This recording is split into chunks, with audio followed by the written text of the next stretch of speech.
Grâce à lui, j'avais l'impression d'être intégrée dans quelque chose où j'étais pas censée être, c'est-à-dire ma partie maghrébine. Je vivais mon rêve absolu d'appartenir à une communauté. Renouer avec son identité via une relation, c'est un peu ce qu'a voulu faire Sophia. La jeune femme est née d'un mariage entre une mère marocaine et un père normand, mais grandit très éloignée de la culture maghrébine. À la maison, interdiction de parler arabe, et dans son village, il n'y a personne d'origine nord-africaine. Mais arrivée en ville pour ses études, son monde s'agrandit.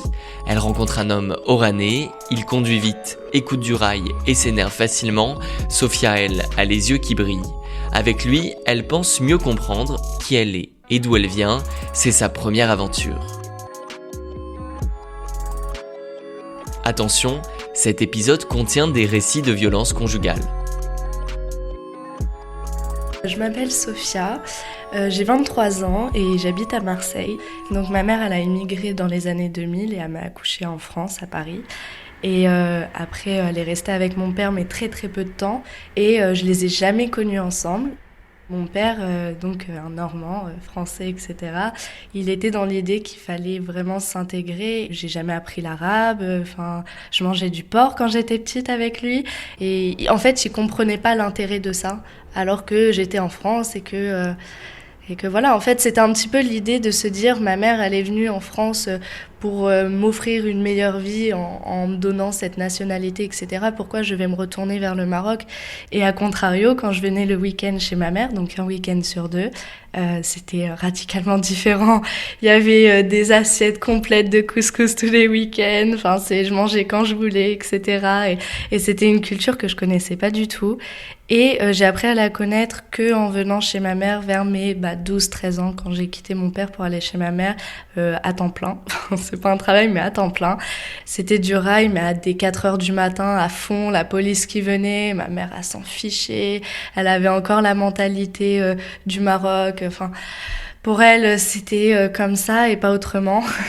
Et c'était sa loi, elle. Et si elle voulait jeter ses poubelles par la fenêtre, elle faisait. Et moi, je me t'ai dit, mais c'est pas possible, je suis arrivée où?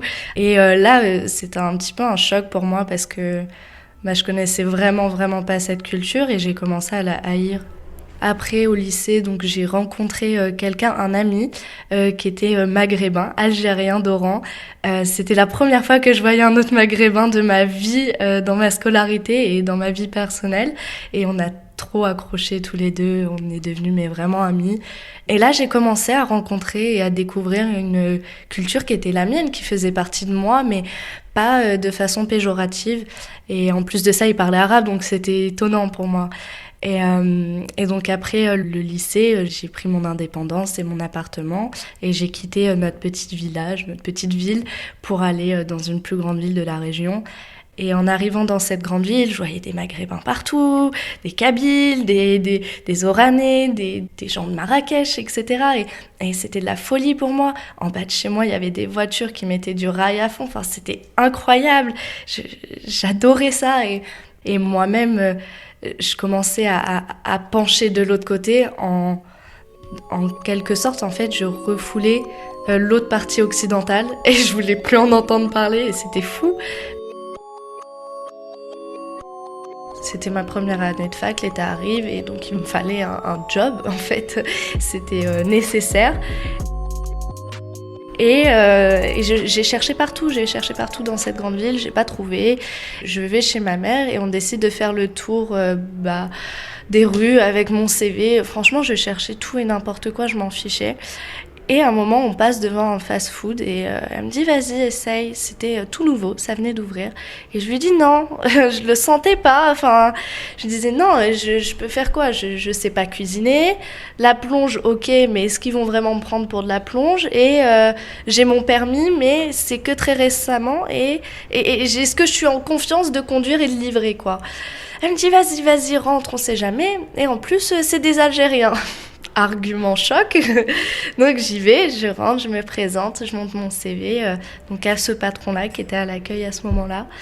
Et je lui explique que je viens d'avoir mon permis et que je vois qu'il y a une offre livraison, donc est-ce que je pourrais essayer? Et il a dit d'accord, alors demain tu reviens et tu fais un essai. Si ça marche, tant mieux, si ça marche pas, au revoir. Et j'ai dit ok, alors le lendemain je reviens, j'étais stressée, je reviens, il me donne une casquette, un t-shirt et vas-y c'est parti. Il me donne l'aliment à livrer et la voiture. Et il m'explique comment on fait. Et voilà, l'adresse, et j'y vais. Et le premier soir, ça se passe bien. Et les soirs suivants aussi. Donc j'étais embauchée, génial, j'avais trouvé un job d'été. J'étais vraiment heureuse. Et ce qui me plaisait dans ce lieu, c'est qu'il y avait pratiquement que des Maghrébins. Alors moi, j'étais en train de vivre mon fantasme absolu, alors que c'était nul, hein, mais j'étais trop heureuse. Et en fait, il faut savoir que ce patron-là, il venait d'arriver de haut rang il y avait quelques années, pas très longtemps. Et donc, il avait gardé son petit accent, il avait gardé sa mentalité, etc. Du style, je fume et je jette les cigarettes par terre.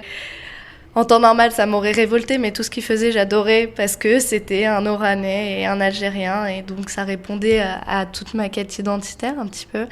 Un mois passe, il y avait des promotions pour les employés, pour la nourriture. Et donc le soir, j'avais pris mon repas et je lui demande comment il préfère que je paye, en liquide ou en carte. Et il me dit en nature. Je dis comment ça? Pardon, moi je viens de naître là. Tu me dis ça, c'est la première fois qu'on me parlait de cette manière. Et je fais passer ça sous le coup de la blague.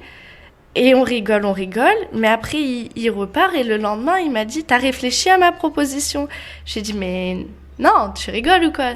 Il me dit « Non, je te jure, de toute ma vie, j'ai jamais été la plus courageuse, mais là j'ai eu un élan de courage et je lui ai dit « Ok, viens, on parle après le service. » Et alors là, il s'est décomposé parce qu'il ne s'attendait pas à cette réponse. Moi-même, je ne m'y attendais pas à cette réponse. Et donc, la soirée passe et le soir, après le service, on se retrouve. Et il m'emmène dans un endroit vraiment fabuleux, au bord de l'eau, en Normandie, dans un café. Et il commence à me dire que je l'intéressais, mais qu'il était marié. Alors c'est là où l'histoire se complique, qu'il était marié, qu'il m'aimait bien et que il voudrait plus avec moi. Et ce à quoi je lui réponds, mais j'ai jamais eu de relation avec un homme. Et toi, tu arrives de tes plus de 30 ans avec tes gros sabots. Et je sais pas pourquoi, je sais pas pourquoi lui et pas un autre, alors que franchement sur le papier il y avait rien qui allait et c'était juste un red flag ambulant. Mais j'ai dit oui, j'ai dit oui. On est reparti main dans la main et on est monté dans sa voiture. Il a commencé à rouler très vite et à mettre du rail à fond dans la voiture. Tout le long, on avait plus d'une demi-heure de route et c'était de la folie. Il me mettait des sons à fond, il chantait, il dansait. Et moi, c'était ce que j'avais toujours rêvé. Il me mettait les musiques que j'aimais et que je détestais plus jeune. Et il parlait en arabe, la langue qui m'était interdite, entre guillemets. Et il avait ce charisme et ce côté chaud, méditerranéen, sanguin, etc. Et en fait, ce que j'aimais chez lui, bon, déjà, physiquement, c'était sa couleur de peau, déjà, correspondait avec la mienne. C'était fou, j'avais l'impression d'avoir mon miroir en face de moi, alors qu'on n'avait rien en commun au niveau du caractère, mais le fait qu'il soit en plus oranais et moi, ma famille vient d'Oujda, c'est juste à côté, j'avais l'impression de le connaître. Et c'est fou de dire ça parce qu'en soi, on se connaissait pas vraiment. Et ça me l'avait jamais fait avec les autres hommes que j'avais pu rencontrer au lycée, mais sans plus. Hein. Mais eux, ils avaient pas ce petit truc en plus, cette petite chaleur en fait. C'était une sorte de chaleur du pays que je retrouve aujourd'hui que chez le même type de personnes. Et que je retrouve pas chez un Normand, sans les dénigrer. Grâce à lui, j'avais l'impression d'être intégrée dans quelque chose où j'étais pas censée être, c'est-à-dire ma partie maghrébine. Je vivais mon rêve absolu d'appartenir à une communauté. Et en plus de ça, grâce à lui encore une fois, il m'a permis de rencontrer d'autres personnes maghrébines. Et notamment au travail, etc. Même sa famille. Et il m'intégrait même si je parlais pas il me poussait. Parfois, je voulais pas dire des mots et il me disait, je sais que tu sais comment ça s'appelle ça. Par exemple, une crêpe, il va dire, tu vas me dire le nom de la crêpe en arabe, sinon je te la donne pas. Et ce genre de petits gestes, moi, ça me donnait confiance. Ce qui était cool, c'est qu'il me ramenait toujours à cette culture maghrébine que je connaissais pas. Et que ce soit dans la nourriture ou dans la musique, ou lui, il allait faire sa prière. Donc moi, je voyais quelqu'un faire sa prière pendant Ramadan et je trouvais ça beau. Et il y avait plein de petits détails comme ça qui m'ont fait rapprocher de la culture maghrébine.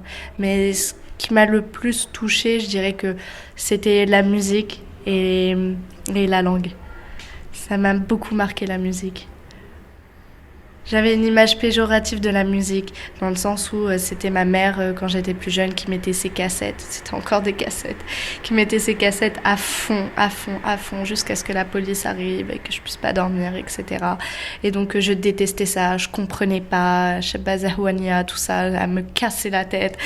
Et lui, il me l'a apporté à 200 km/h sur l'autoroute, et c'était plein de sensations folles. Et il dansait et ça me plaisait. Et même aujourd'hui, les hommes maghrébins qui dansent et qui écoutent du rail, mais c'est trop pour moi. C'est mon petit point faible. C'est un petit peu un conte de fées à ce moment-là. Il rigolait constamment. Et quand il s'énervait, c'était à sa manière, à la manière un peu algérienne. Déjà, réflexe basique, il se mettait à fumer n'importe où, sa cigarette, de façon très énervée, très énergique. Et puis il criait fort et il tapait tout ce qu'il y avait autour de lui, les murs, etc. Et il insultait en arabe. Donc c'est drôle parce que les insultes, je les connaissais pour le coup. Ma mère s'énervait parfois, donc je les connaissais, les insultes. Mais ouais, il s'énervait, il claquait les portes surtout. Mais moi, j'aime pas quand les gens s'énervent. Mais d'un autre côté, c'était lui. Et il s'énervait pas contre moi à ce moment-là. Donc bon, ça allait. Il avait sa façon de voir les choses au niveau des femmes. Et j'étais pas du tout d'accord parce que j'étais élevée dans un système vachement occidental. Et pour lui, s'il parlait, la femme devait se taire, alors que moi, non, pas du tout. Et c'est pour ça qu'on se disputait beaucoup. Il avait aussi cette mentalité de dire que c'était l'homme qui payait et rien d'autre, alors que moi, c'était hors de question. D'ailleurs, une fois, on était sur l'autoroute et il voulait absolument payer le péage et je voulais absolument payer le péage. Et il a réussi à payer le péage et il a démarré. Il a dit « Mais si tu arrêtes pas, je te laisse sur le bord de la route ». Et je sais qu'il était très sérieux. Et une autre fois, on s'était encore disputé pour une question d'argent et il m'a vraiment laissé sur le bord de la route. Non mais... Ça va, c'était dans notre petite ville, donc je connaissais la route, mais c'était la nuit quand même. Et je lui ai claqué la porte, etc. Enfin, vraiment, scène de ménage nulle, pour une question bête en plus. Mais voilà, c'était toujours des débats sans fin. Et moi, ça m'agaçait parce qu'il avait sa mentalité d'Algérie, où c'était lui qui faisait tout, où du coup, comme il faisait tout, il avait un regard sur tout, forcément.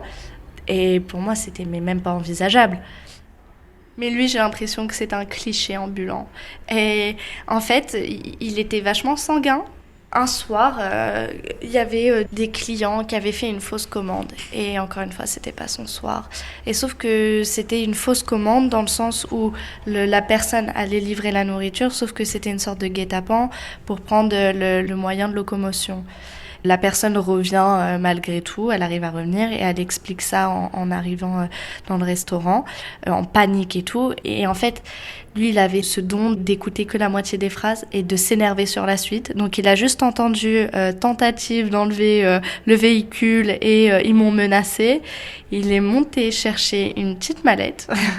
Il a jeté en fait dans le coffre. Il a claqué la portière. Il a démarré mais comme jamais.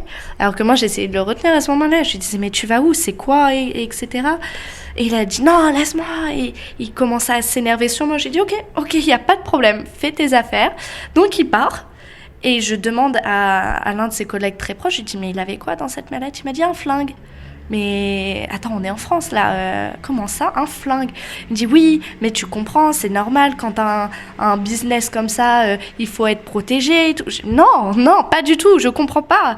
Et il a dit non mais t'inquiète, il sait ce qu'il fait. Je lui dis attends, t'es en train de me dire qu'il est parti seul, armé, pour aller voir des mecs qui ont essayé de le voler. C'est une blague. Et non, en fait, il était dans son délire. Donc moi, je l'ai perdu à ce moment-là. Il était parti. Et il y a quelqu'un d'autre qui l'a suivi, une personne proche de lui. Donc, ils étaient 2 hommes. Je me dis, ok, bon, alors ce soir, soit il y a un drame, soit ils s'en sortent bien. Mais c'est pas normal, en fait. Et ils reviennent, vivants, toujours avec cette petite mallette. Et il revient, il rigole et il me dit, je leur ai mis la pression. il est fier, hein. Et je leur ai montré le flingue, ils se sont tout de suite calmés. Tu m'étonnes. Ils se sont tout de suite calmés. Et voilà, il était content et il a fait sa soirée. Et moi, j'ai halluciné à ce moment-là. J'avais l'impression de marcher sur la tête. Parce que là, je me disais, le mec, il est énervé. Il est armé. C'est génial. Et c'est quoi la prochaine étape ? Une grande dispute qu'on a eue, et c'était la plus grosse, et c'est suite à ça où j'ai vraiment décidé de tout arrêter. C'est parce qu'en fait, alors déjà je tiens à dire que travailler et être avec quelqu'un de son travail, c'est une très mauvaise idée, parce que la dispute elle est venue au travail pour une question de travail en fait, et j'avais fait une erreur mais qui était pas si grave que ça, et je lui avais fait remarquer qu'en fait initialement c'était pas moi le problème, puisque l'erreur a été faite en amont, et moi j'ai juste eu la répercussion de ça. Et il a pas aimé que je lui réponde, parce qu'il aimait pas ça, et il s'est mis à crier. Mais à crier très très fort dans tout le restaurant, enfin dans tout le fast-food, là, il s'est mis à hurler, les voisins auraient pu tout entendre, de toute façon la porte était ouverte. J'étais contre un mur, donc moi je lui répondais, donc il se rapprochait de mon visage et il me criait encore plus fort dessus. Moi je lui criais dessus, bien évidemment, et donc il aimait pas ça, et il a mis un poing à côté de ma tête dans le mur. Ça m'a calmée, franchement ça m'a calmée. Et puis après, il est parti en furie, il a jeté des choses par terre, de la vaisselle, il a cassé la porte devant tout le monde, devant tous les employés, devant les clients, parce qu'il y avait quelques clients, et il en avait rien à faire, et il s'est allumé ses cigarettes, ses dizaines de cigarettes, il les a enchaînées à l'intérieur comme à l'extérieur du lieu, et puis voilà, moi j'ai pris la route et je suis partie continuer à faire mon travail. Je lui ai dit, mais t'es complètement malade. C'était la dispute la plus forte parce que j'ai vraiment cru qu'il allait m'en mettre une. Et en soi, il a quand même levé la main sur moi, et en essayant de taper le mur, et en tapant le mur, mon visage était à côté, et je pensais que vraiment il allait finir dans mon visage, ce point. Suite à ça, je me suis dit, mais non, c'est terminé, je peux pas, c'est hors de question. Et on a tout arrêté. J'ai dit à ma mère de lui rendre mon uniforme, mais moi je suis jamais revenue. Même pour récupérer l'argent, c'est ma mère qui l'a récupéré, enfin le solde de tout compte, etc. Et je suis jamais revenue. Et peut-être 1 an plus tard, il m'avait envoyé un message pour prendre des nouvelles de moi, etc. Et oh, il voulait recommencer, hein, bien sûr, mais je lui ai dit que c'était hors de question. Et voilà, je sais qu'il continue sa vie de la même manière que je l'ai laissé il y a quelques années, et c'est tout. Initialement, il m'a rapproché de cette culture maghrébine. Mais après, comme c'est tellement mal fini, j'ai pas eu un problème avec la culture maghrébine. J'ai eu un problème avec les maghrébins, les hommes maghrébins. Et j'ai plus voulu avoir de relations avec quelqu'un issu du Maroc, Algérie ou Tunisie. C'était impensable pour moi. Et finalement, depuis très peu de temps, en fait, depuis que j'habite à Marseille, donc depuis juin dernier, je me rapproche encore plus de cette culture maghrébine, et de toute façon à Marseille on baigne dedans, et je vois qu'il y a du positif, et que peu importe ta culture, si t'es bête depuis le départ, tu le seras toujours. C'est pas ta culture qui change quoi que ce soit. Vous venez d'écouter un épisode de Comment on s'aime, une série documentaire produite par Clam, réalisée et montée par Yasmine Selami et moi-même, Yoram Meloul. Le graphisme, lui, est créé par Inès Osni. Pour en savoir plus sur le projet, suivez-nous via les réseaux sociaux Instagram et Facebook. Le nom de la page, c'est @clam.fr.